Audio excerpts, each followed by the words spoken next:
24 জুলাইয়ের পর আমরা আবার বিচ্ছিন্ন হতে শুরু করেছি। আমরা ধ্বংসের সময় একত্রিত হয়েছি, কিন্তু গৌরবের সময় বিচ্ছিন্ন হয়ে যাচ্ছি। এটা আমাদের চাওয়া ছিল না, এটা আমাদের কাম্য ছিল না। আপনারা যারা এখানে উপস্থিত আছেন, আপনারা কি কখনো ভেবেছেন কমার্স কলেজে কখনো এই ধরনের অংশগ্রহণ আগে দিতে হবে? আপনারা কি কখনো ভেবেছেন এই কলেজ সামাজিক মুক্ত হবে? কিন্তু আমরা আপনাদের মাধ্যমে সবাই ঐক্যবদ্ধ হয়ে দেশ থেকে ছাত্রলীগকে, এই কলেজ থেকে ছাত্রলীগকে চলে যেতে বাধ্য করেছে। আমাদের এই কলেজ হবে শিক্ষা, গবেষণা এবং সাংস্কৃতিক চর্চায় চট্টগ্রাম তথা বাংলাদেশের মধ্যে অন্যতম একটি কলেজ। এই কলেজের সোনালী অতীত ছিল, এই কলেজের সোনালী ইতিহাস ছিল, কিন্তু সে সোনালী ইতিহাস, সে সোনালী অতীত কোথায়? সবকিছু বিলীন হয়ে গেছে। বিগত সরকার 15-16 বছরে বাংলাদেশকে একটা বন্ধুর রাষ্ট্র হিসেবে প্রতিষ্ঠা করতে চেয়েছে। এই শেখ হাসিনা ছিল বাংলাদেশে স্বৈরাচার অর্থাৎ ফ্যাসিস্টের বিমুক্ত প্রতীক, এবং তার পিতা ছিল সবচেয়ে বড় বিমুক্ত প্রতীক। আমরা বাংলাদেশের ছাত্র নাগরিক 72-75-এর ইতিহাসকারীরা আমাদের কাছ থেকে 72-75-এর ইতিহাস লুকিয়ে রাখা হয়েছিল। কি ছিল সেই ইতিহাস? আমাদেরকে জানতে হবে, আমাদেরকে পড়তে হবে। আমি আপনাদের কাছে আহ্বান রাখবো, আমরা আমাদের বাংলাদেশ যখন ধ্বংসের দ্বার প্রান্তে ছিল, যেভাবে ঐক্যবদ্ধ হয়ে বাংলাদেশ নির্মাণে এক হয়েছিলাম, আমাদের এই ঐক্যবদ্ধ শক্তি ধরে রাখতে হবে।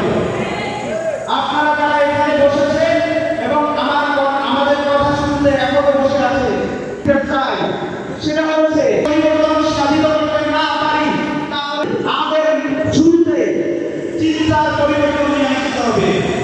আমাদের সেই জায়গা থেকে কাজ করতে হবে যে জায়গায় পরিবর্তন নিয়ে আসবে সারা বাংলাদেশের মানুষ।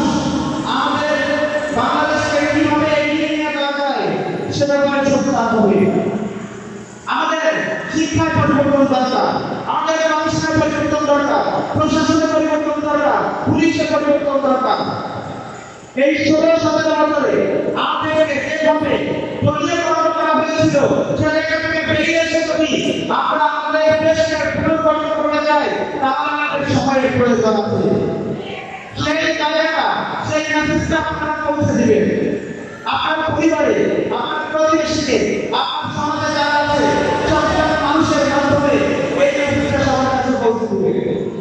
আমাদের বাংলাদেশে রাজনীতি থাকবে, কিন্তু যে রাজনীতি হবে আমাদের কাজ কেন হয় না? জবাব চাই, জবাব চাই।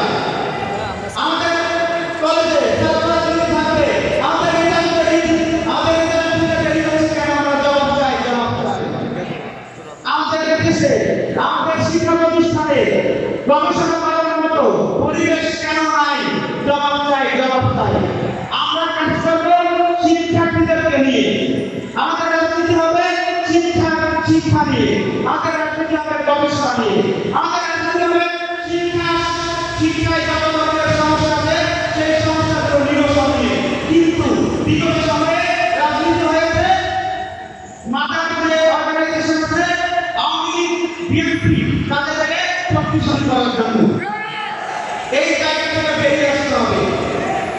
আমাদের ছাত্র জীবন শেষে আমাদের একটা সময় আছে, আমরা পলিটিক্স করতে পারবো, কিন্তু আমরা যখন ছাত্র জীবন, আমাদের শিক্ষা জীবন থাকবে, সেই জীবনে যদি আমরা শিক্ষার্থীদেরকে নিয়ে, শিক্ষা নিয়ে, গবেষণা নিয়ে কাজ করতে না পারি, তাহলে আমাদের ভবিষ্যৎ কোথায় গিয়ে ঠেকবে তা আমরা বিগত 15 বছর কিংবা বিগত 30 বছর কিংবা বিগত 50 বছরে দেখেছি।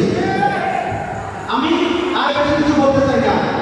আপনাদের কাছে আমার মেসেজ একটাই, আপনারা আপনাদের জায়গা থেকে সবাইকে সচেতন করুন, সবাই মিলে ঐক্যবদ্ধ হয়ে দেশ গঠন করুন। ধন্যবাদ।